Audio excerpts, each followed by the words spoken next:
Welcome to Kim's Creations. An experiment time.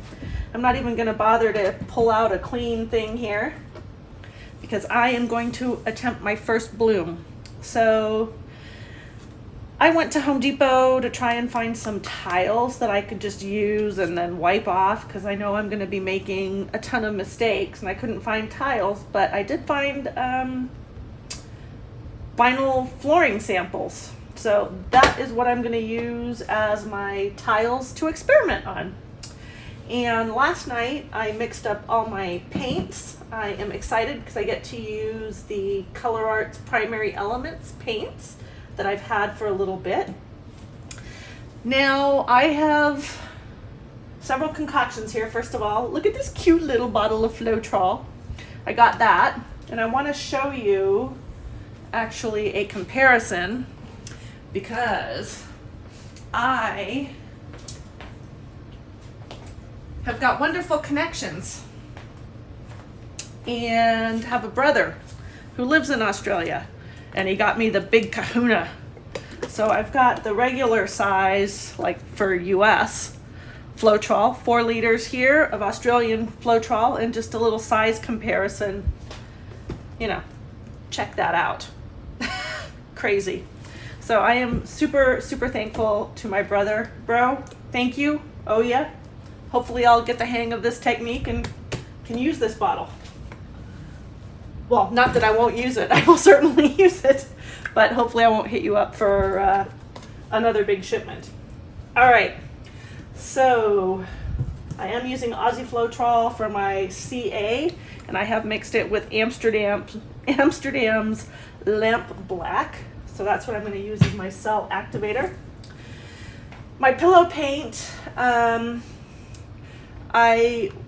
kind of screwed up and added varnish to my pillow paint because I wasn't paying attention last night. So I don't know if that's going to make a big difference or not, but as you can see, I did put that on the label so I don't screw it up. My base paint is, or my pillow paint, I should say, that I am using is Glidden's Premium Eggshell in pure white. So that's what I am using. And then my pouring medium is the Sherwin Williams Infinity one coat with the base C starting with 535, well, 535 125 base C from Infinity Sherwin Williams. And I mixed that 2 parts of this to 1 part of Verathane from Verathane Polyurethane because Home Depot didn't have any of the Minwax Verathane. So I got lots of variables going on here, which is not a good thing when you are just starting out. What can you do? All right, I did mix these all up last night, and I am just going to give them another stir because pigments do tend to settle at the bottom, and I want to bring up the glorious shimmer that is in these paints. Hopefully you can see that. All right, that one is cranberry. This is another Color Art one. This one is boysenberry. See if I can get this light on. There we go. Boysenberry. It's a purpley pink. There's a pink shift to it. Beautiful, rich color. These paints are thick.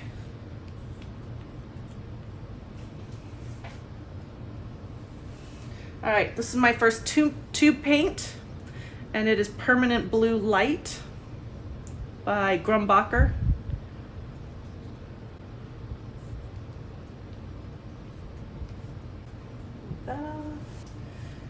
And then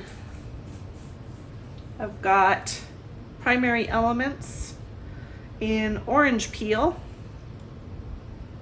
And that's a really cool color. I love orange and pink together. I think they make a stunning combination. And then last but not least, my other tube paint is Master's Touch Light Portrait Pink. So those are my colors, and these have all been mixed with my pouring medium, which is again the Sherwin-Williams Infinity Base C mixed with Verathane polyurethane.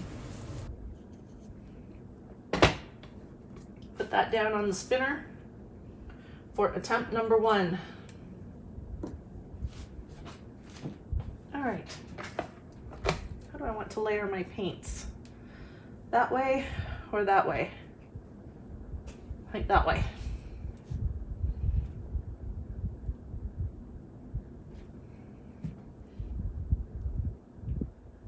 I should have put my gloves on.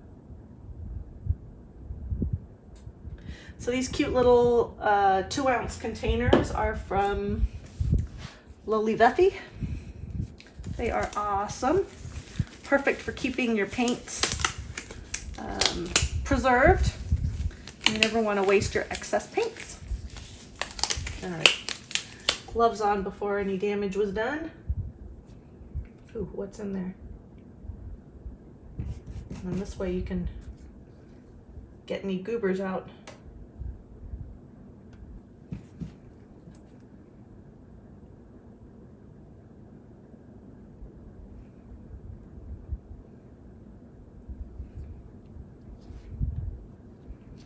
All right.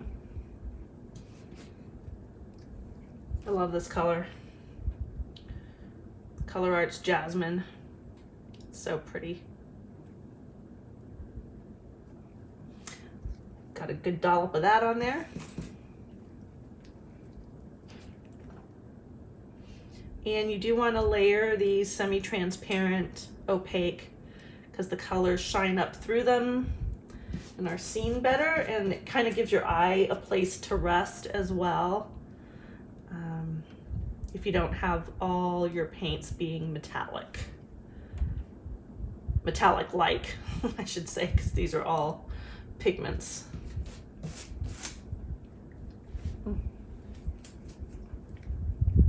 All right, the orange and last cranberry.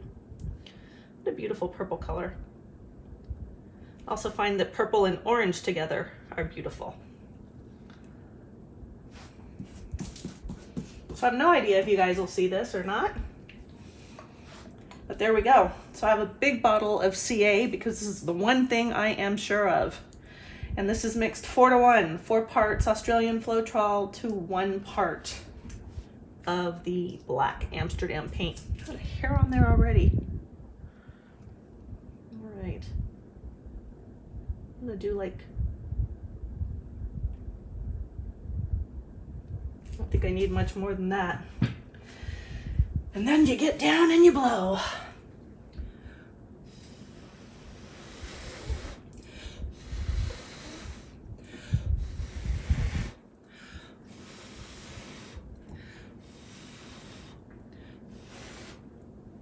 Oh my God!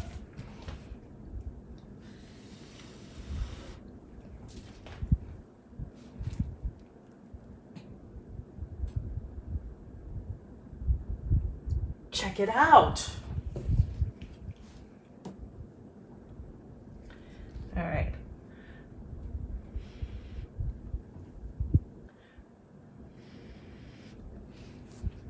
So what I know from watching so many other artists is that the Australian Floetrol definitely has something different in it that creates these reactions, but it's also a thinner paint than your base paint and from what everything else is mixed with. So it drops down, and that's what helps to create this kind of lacing that you see.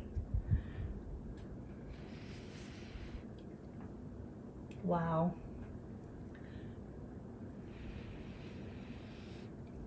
Okay, I'm gonna give this a spin now. Wow, that was a big spin.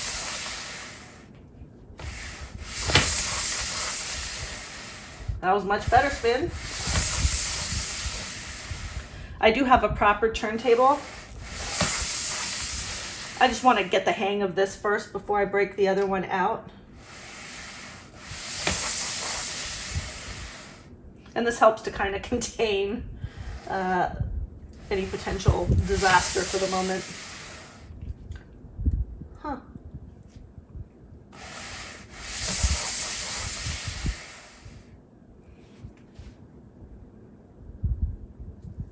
Okay, well, you know, that's interesting. I'm gonna add some of this paint here to the edge. Help that corner flow over a little more. And I'm probably gonna scrape this one.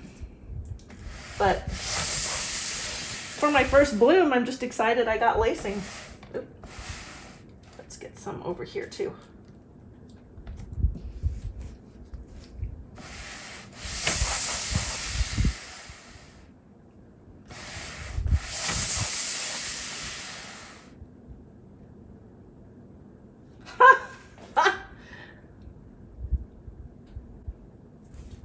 Okay. I want to see.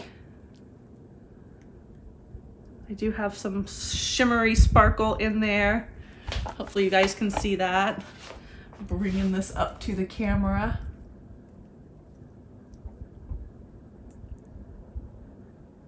So pretty cool. Not awesome in my opinion, but pretty cool. So I'm gonna go again.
Okay, so there are the wet pieces. Thank you all for joining me on this bloom journey now, and we'll see you on the next one. Bye for now. Hello and welcome back. This is now the next day, and I just wanted to show you how my experiments dried. And I think they dried beautifully, so I don't think that there's any problem with my mistake of adding the varnish into my pillow paint. But look at all that sparkle and shimmer. So this piece, I have decided, because of the eyeballs in it, to name it Aragog. Those of you who are Harry Potter fans, it's the gigantic spider that was in that movie. So, or in one of the, well, most of the series. Anyway, all right, so that's the first one that I decided to keep. And here's the second one. And here's the second one. So it dried, both of them dried really, really well. I'm totally stoked. And I am going to keep on with my experimentation. Oh, and by the way, the vertical lines that you see there are just because I was using the wood laminate sample pieces. So that's not the paint. Just FYI. All right. Well, thanks for watching Kim's Creations. Let me know what you think in the comments below. And until next time, bye for now.